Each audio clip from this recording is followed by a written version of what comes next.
नमस्कार, स्वागत आप सभी का। मैं हूं आपके साथ हेमंत कुमार। अगले आधे घंटे में बात होगी हर उस क्षेत्र की जिससे जुड़े हैं हम, सियासी चर्चाओं से लेकर आम जनता से जुड़ी समस्याओं तक की। वैसी खबरों की भी बात करेंगे जिनमें दिखा दम। तो चलिए शुरू करते हैं, खबर में दम है।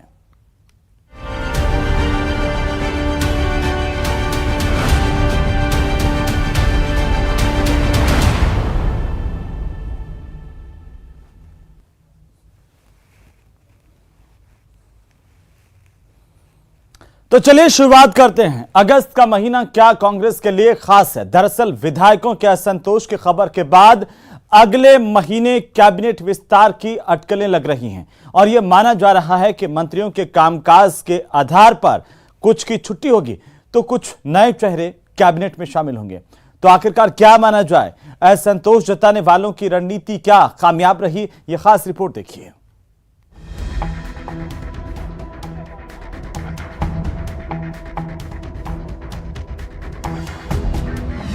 कांग्रेस में अगस्त वाली सियासत, कारगर हुई असंतुष्टों की मुहिम, क्या मिलेगा कैबिनेट में मौका?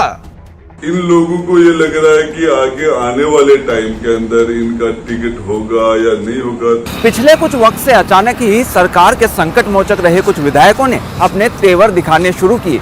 हालांकि बात तो क्षेत्र के विकास से शुरू हुई, फिर मंत्रियों के कामकाज के रवैये पर सवाल के बाद असली मामला सामने आया और वो ये था कि कमिटमेंट जो हुआ था वो पूरा नहीं हुआ। लेकिन लगता है कि सियासत के अनुभवी मुख्यमंत्री अपने संकट मोचकों के दिल की बात भांप दे और सूत्रों की माने तो अगस्त के महीने में कैबिनेट का विस्तार हो सकता है।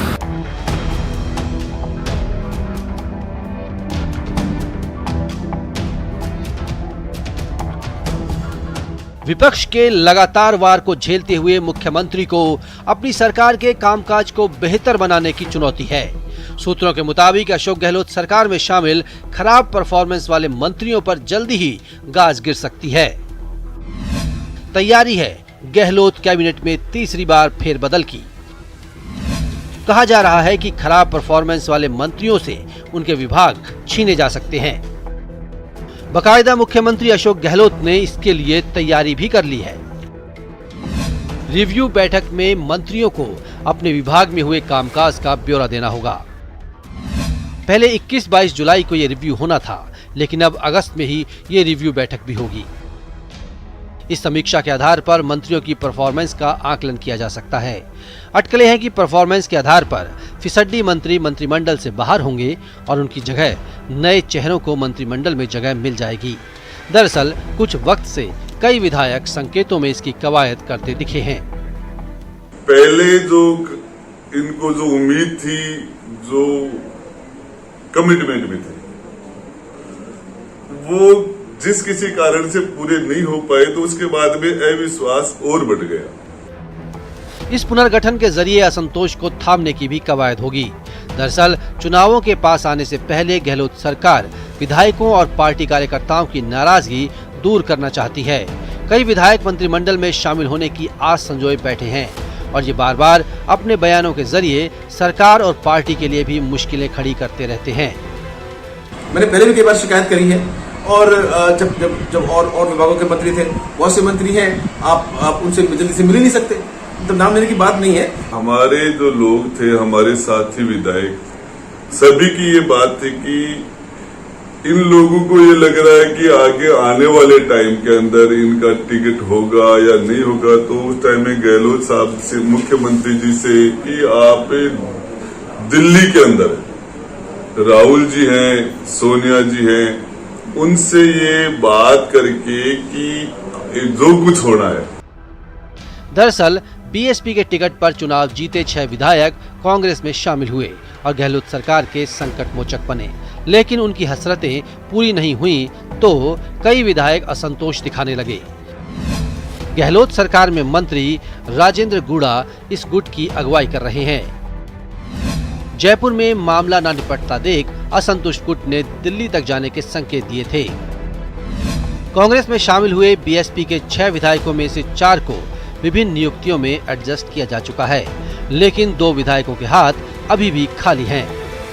अगले साल प्रदेश में विधानसभा चुनाव है और करीब 15 महीने के बचे वक्त के लिए मुख्यमंत्री किसी तरह का कोई सियासी तनाव नहीं चाहते हैं। दबाव आखिरी महीनों में बेहतरीन काम करने का भी है।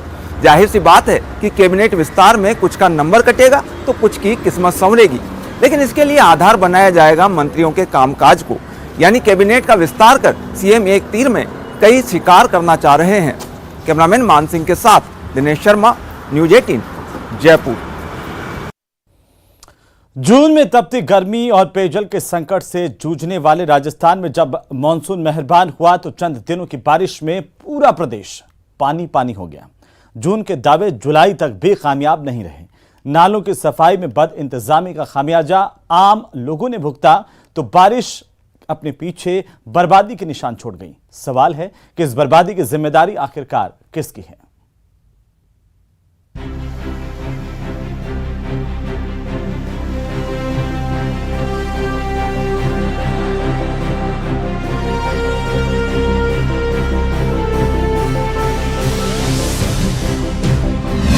पानी की तेज धार, समंदर बना रेगिस्तान।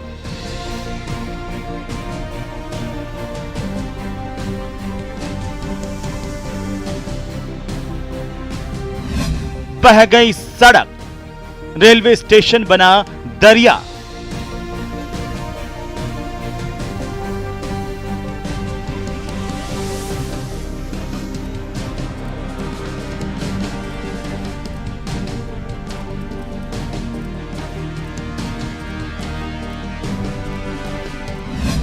शहर शहर बर्बादी, जिम्मेदार कौन?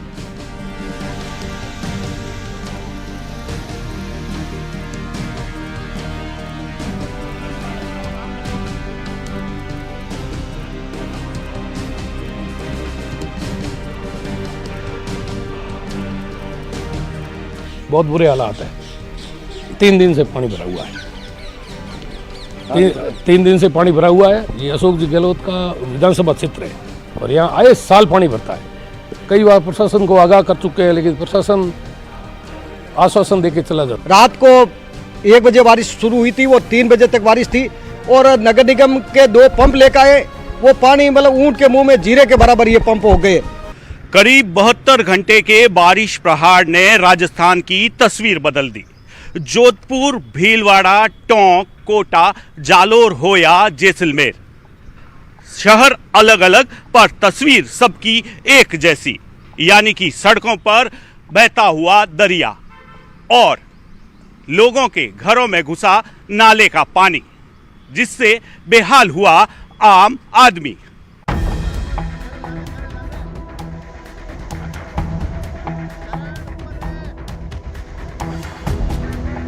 ये बारिश की बर्बादी से जूझती मरुधरा की बेहाली की तस्वीर है। पानी के तेज बहाव में बाइक हो या कार, कागज की नाव की तरह से तैरी। कई जगह पर लोगों ने जान पर खेलकर वाहनों को रोकने की कोशिश भी की, लेकिन सैलाब के आगे वो पूरी तरह बेबस नजर आए। पानी की रफ्तार के सामने इंसान बेबस नजर आया और प्रशासन नदारद। जब मझधार में फंसी जान तो रेस्क्यू ऑपरेशन के लिए प्रशासन सामने आया, लेकिन तब तक काफी देर हो चुकी थी। कॉलेज ग्राउंड में पानी भरा हुआ है घुटनों तक। सुबह से शाम तक पानी बह रहा था, अभी भी बह रहा है। यहाँ पे बहुत समस्या का सामना करना पड़ा। रोड पे गड्ढे बहुत ज़्यादा है, इससे लोग बहुत ज़्यादा गिरते हैं और इसमें हमको कल बहुत ज़्यादा नुकसान हुआ, इससे ज़्यादा नुकसान हुआ। अब बारिश के बाद बर्बादी वाली तस्वीरों को देखिए। जोधपुर, जैसलमेर और कोटा की ये तस्वीरें आम आदमी के दर्द को बयां कर रही हैं। पानी पानी जोधपुर के हालात संभालने के लिए हालांकि जिला कलेक्टर भी सड़क पर उतरे, लेकिन हालात काबू में न होने के कारण सेना को भी रेस्क्यू में शामिल करना पड़ा।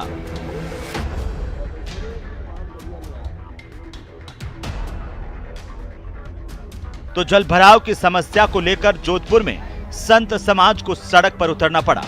सूरसागर पर पानी की निकासी की समस्या को लेकर संतों ने धरना दिया। पानी की हर साल यही समस्या रहती है।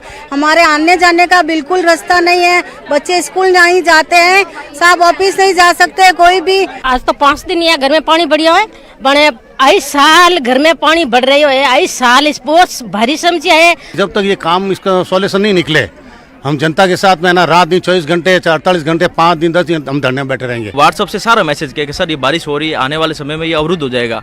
उसके बाद भी मतलब उनकी तरफ से इतनी डिले बढ़ती गई, नहीं तो आज हमें ये दिन देखना नहीं पड़ता। तो बारिश से बेहाल रहे जोधपुर का हाल जानने सियासी हस्तियां भी सड़कों पर उतरी। पहले केंद्रीय जल शक्ति मंत्री गजेंद्र सिंह लोगों के बीच पहुंचे, तो फिर जोधपुर के प्रभारी मंत्री सुभाष गर्ग भी शहर का हाल जानने के लिए पहुंचे। बात करें जैसलमेर की, तो यहां के रामगढ़ कस्बे में बारिश की तबाही से सैकड़ों परिवारों का जीना मुश्किल है। तेज धार में मुख्य सड़क कट गई है। नदी की धार से अभी भी कटाव जारी है।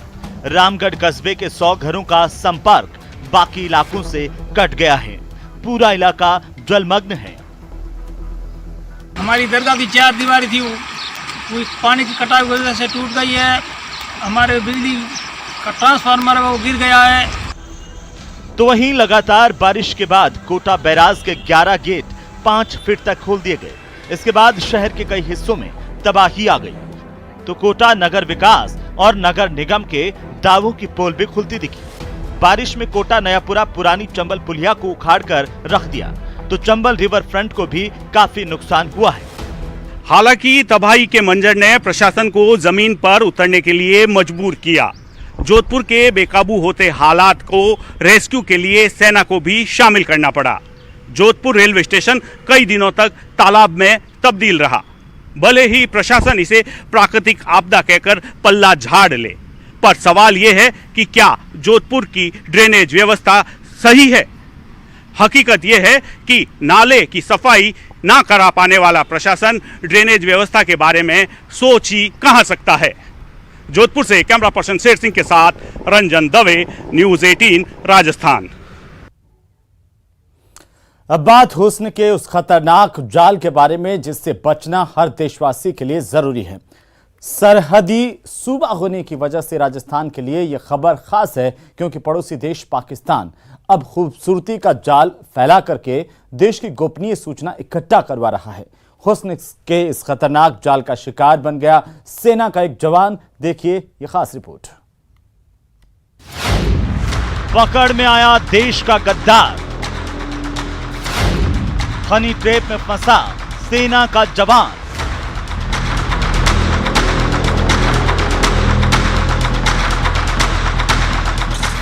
देश की सरहद की रक्षा करने वाले एक जवान ने अपने देश से जुड़ी कई गोपनीय जानकारी दुश्मन देश के जासूसों को दे दी। उन महिला 2 जासूसों को जो लगातार ये कोशिश कर रही थी कि भारतीय सेना का कोई जवान उनके ट्रैप में फंसे और उन तक वहां की गोपनीय जानकारी दे। इस जवान ने अपने रेजिमेंट से जुड़ी कई गोपनीय जानकारी पाकिस्तानी महिला एजेंटों को पहुंचाई। जब राजस्थान के इंटेलिजेंस को इस पूरे मामले का पता लगा, तो राजस्थान के इंटेलिजेंस ने इस जवान को हिरासत में लेकर पूछताछ शुरू की। पाक की महिला जासूसों की ट्रैप में आया जवान पश्चिम बंगाल का रहने वाला है, जिसकी जयपुर की आर्टिलरी यूनिट में तैनाती थी। पाकिस्तानी गुप्तचर एजेंसी ISI के लिए जासूसी कर रहे सैन्यकर्मी को जयपुर में इंटेलिजेंस पुलिस ने गिरफ्तार कर लिया। उस पर जासूसी करने और खुफिया जानकारी पाकिस्तानी एजेंट को लीक करने के गंभीर आरोप हैं।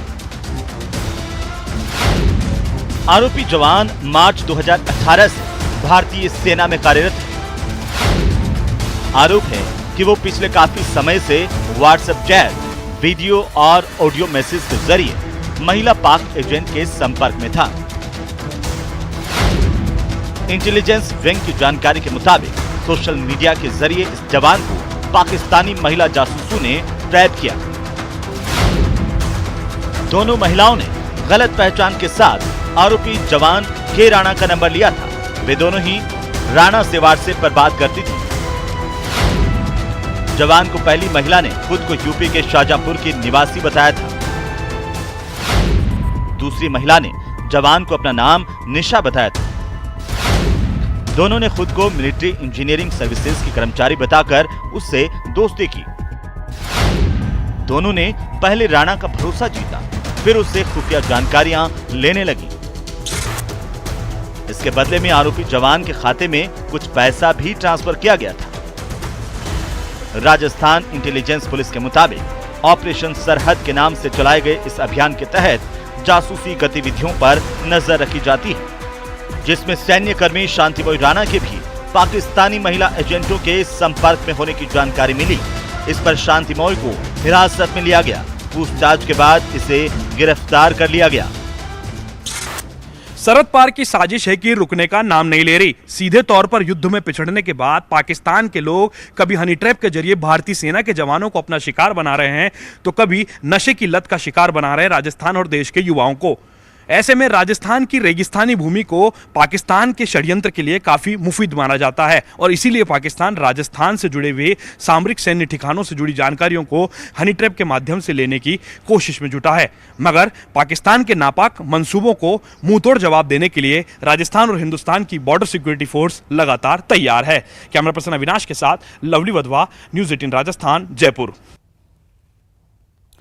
तो वहीं भरतपुर में संत विजय दास का आत्मदाह अवैध खनन के मुद्दे से ज्यादा अब सियासी रूप अख्तियार कर चुका है। पूर्वी राजस्थान का यह अहम मुद्दा 2023 की जंग में रंग दिखा सकता है।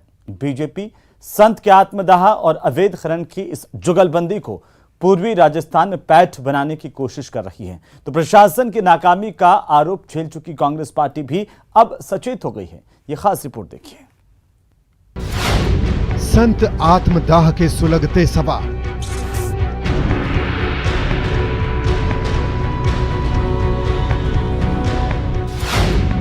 सरकार पर दबाव, सियासत का ब्रह्मास्त्र।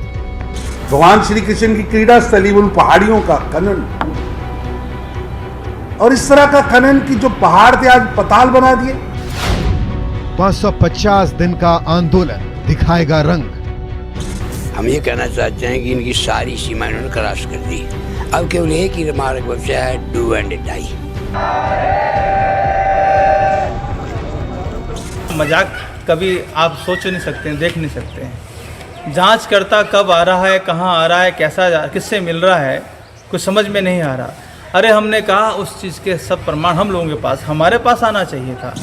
भरतपुर के कामा की पवित्र पहाड़ियों के लिए एक संत के बलिदान के बाद 550 दिन से चल रहे आंदोलन ने एक अलग ही रफ्तार पकड़ ली है।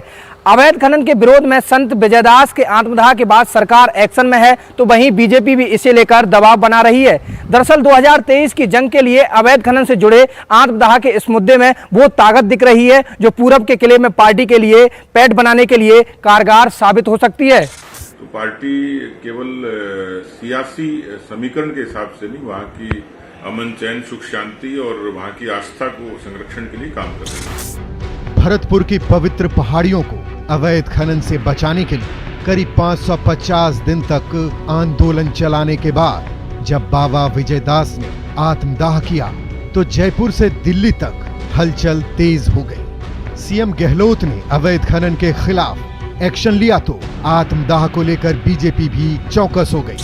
संत विजयदास के आत्मदाह के बाद दोनों ओर से कोशिशें जारी है। संत विजयदास की अस्थि कलश यात्रा को लेकर कांग्रेस के साथ की ये झड़प भी इसी ओर इशारा कर रही है।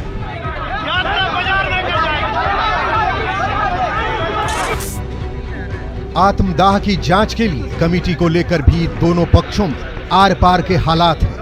जहां सरकार की ओर से गठित कमेटी ने अपना काम शुरू किया है, वहीं बीजेपी की ओर से गठित फैक्ट फाइंडिंग कमेटी की जांच रिपोर्ट पहले ही आ चुकी है।